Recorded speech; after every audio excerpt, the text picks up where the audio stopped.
Hello friends, હું છું Nitaben cooking ચેનલથી. મારી ચેનલમાં ફ્રેન્ડ્સ તમારું ખૂબ ખૂબ સ્વાગત છે. આજે હું તમારી સાથે શેર કરવાની છું સિંગ ભુજિયા. આ સિંગ ભુજિયા એટલા સરસ બને છે કે બાલાજી, ગોપાલ કે પછી હલ્દીરામના સિંગ ભુજિયા ખાતા હશો ને તો તે ખાવાનું ભૂલી જશો અને ઘરે બનાવેલા જ ખાશો. ફ્રેન્ડ્સ, રેસીપી બનાવતા પહેલાં તમને મારી આ રેસીપી ગમે તો લાઈક અને શેર કરજો, અને મારી ચેનલને હજી સુધી સબસ્ક્રાઈબ ના કર્યું હોય તો સબસ્ક્રાઈબ કરજો, અને બાજુમાં રહેલ બેલ આઇકન પ્રેસ કરજો, જેથી મારી નવી રેસીપીના નોટિફિકેશન તમને મળતા રહે. તો ચાલો બનાવીએ. જો ફ્રેન્ડ્સ, આ 1 કપ મેં મગફળીના બી લીધા છે, અને હવે આપણે એમાં થોડુંક પાણી એડ કરવાનું છે, અને આને 2 મિનિટ માટે પલળવા મૂકવાના છે. 2 મિનિટથી વધારે પલળવા દેવાના નથી ફ્રેન્ડ્સ. 2 મિનિટ જ, માત્ર 2 મિનિટ જ પાણીમાં પલાળવાના છે. તો આપણે પલળવા રાખી દઈએ. ફ્રેન્ડ્સ, 2 મિનિટ થઈ ગઈ છે. તો હવે આપણે એક આ કાણાવાળા છીબામાં બધા જ લઈ લઈએ, જેથી કરીને વધારાનું પાણી બધું જ નીકળી જાય. જુઓ, આવી રીતે આમ કાણાવાળા છીબામાં લઈ લેવાના છે.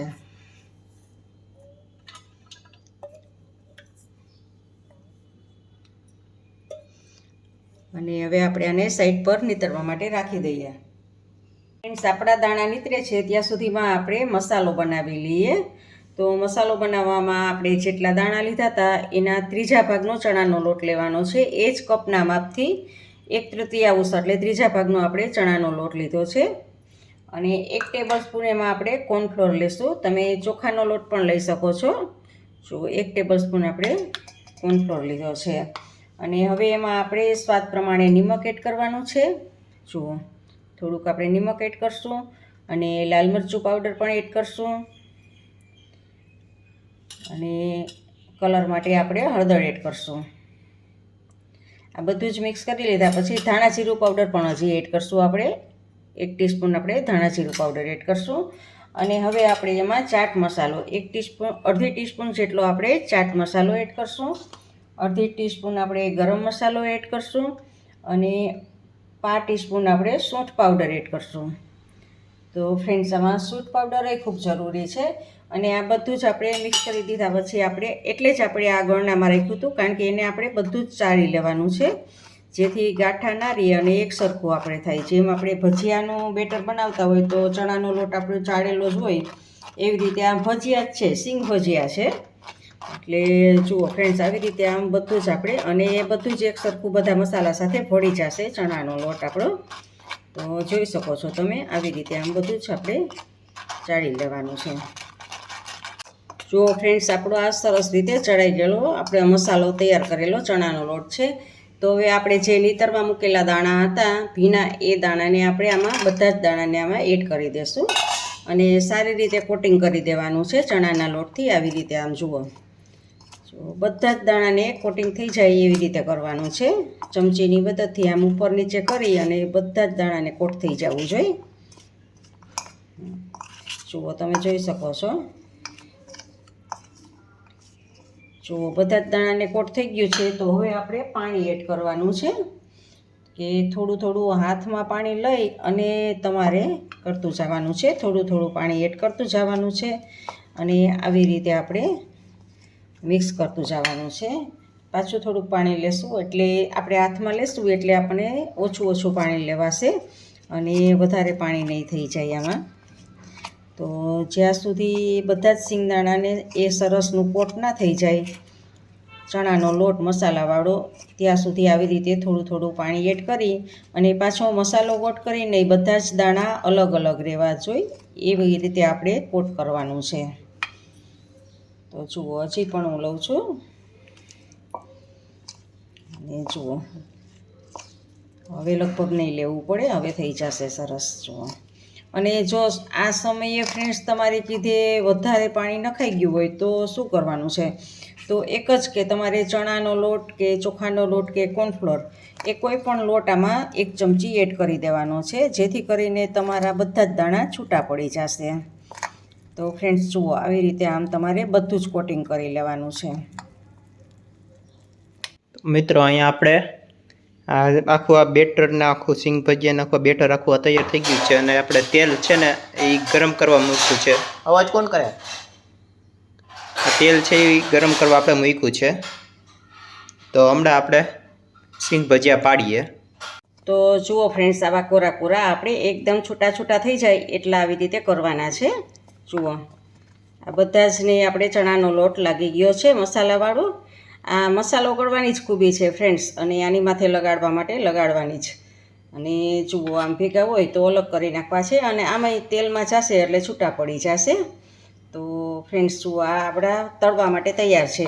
અને ફ્રેન્ડ્સ, તેલ પણ મૂકી દીધું છે આપણે, અને તેલ આવી પણ ગયું છે. આપણે ગેસને સ્લો કરી દઈએ. તેલ ફૂલ આવી ગયું છે. તો જુઓ ફ્રેન્ડ્સ, તેલ આવી ગયું છે. તો આપણે આ ચમચાની મદદથી આપણે એડ કરશું આમાં.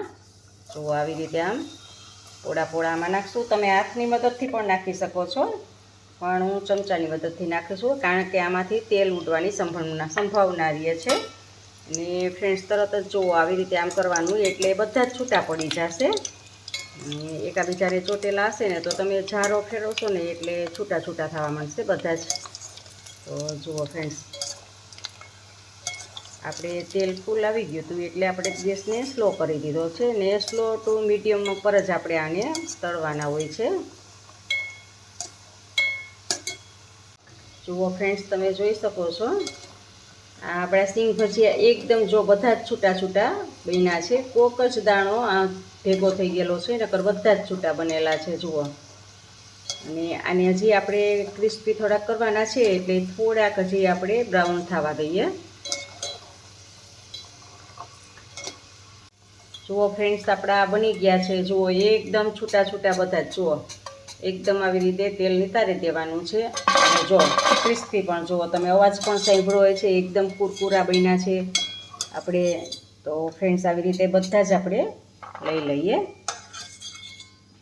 અને હવે આવી જ રીતે આપણે બીજી બેચ પણ બનાવી લઈએ.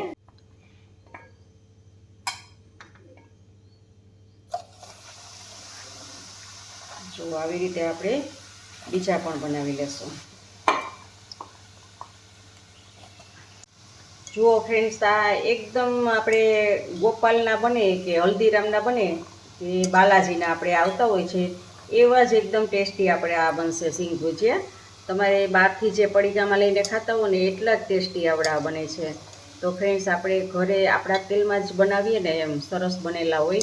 તો ફ્રેન્ડ્સ જુઓ, આવી રીતે ઘરે જ તમે બનાવીને તમારા બાળકોને પણ ખવડાવી શકો છો.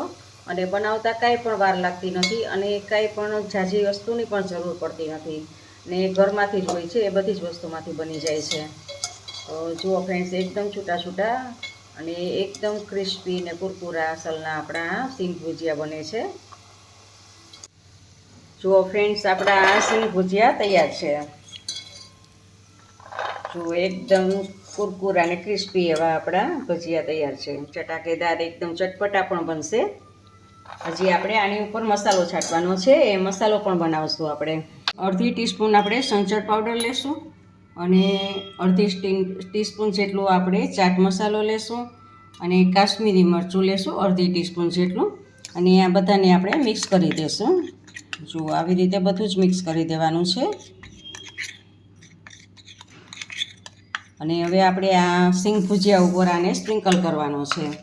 જુઓ ફ્રેન્ડ્સ, આમ હાથના મદદથી જ હું સ્પ્રિંકલ કરું છું. અને આમ બધે જ લગાડી, હજી તાજા ઉતરેલા જ હોય એટલે એકદમ સરસ બધો જ તેલવાળા હોય ને એટલે લાગી જાય બધા જ સિંગ ભજીયામાં. તો જુઓ ફ્રેન્ડ્સ, આપણે આ બધો જ મસાલો આમાં લગાડી દઈશું. અને આ મસાલો લગાવવાથી જ એકદમ ચટપટા થાય છે. જો કોક ભજીયા આવી રીતે હોય તો એ અલગ કરી નાખવાના છે. અને જુઓ, એકદમ બાકી બધા જ છૂટા એકદમ છે. તો આપણા સિંગ ભજીયા તૈયાર છે, એકદમ ચટપટા. અને જુઓ, અવાજ પણ જુઓ આવશે. જુઓ, હું તમને અવાજ પણ આવે છે, એટલે એકદમ ક્રિસ્પી પણ બન્યા છે આપણા. તો ફ્રેન્ડ્સ, આપણા સિંગ ભજીયા તૈયાર છે. ફ્રેન્ડ્સ, તમને મારી આ રેસીપી કેવી લાગી તે કમેન્ટ બોક્સમાં કમેન્ટ કરીને મને જરૂરથી જણાવજો. જો તમને આ રેસીપી ગમે તો લાઈક કરીને તમારા ફેમિલી મેમ્બર્સ અને ગ્રુપમાં શેર કરજો, અને મારી ચેનલને સબસ્ક્રાઈબ કરવાનું ભૂલતા નહીં. આવજો, બાય. ફરી મળીએ નવી રેસીપી સાથે.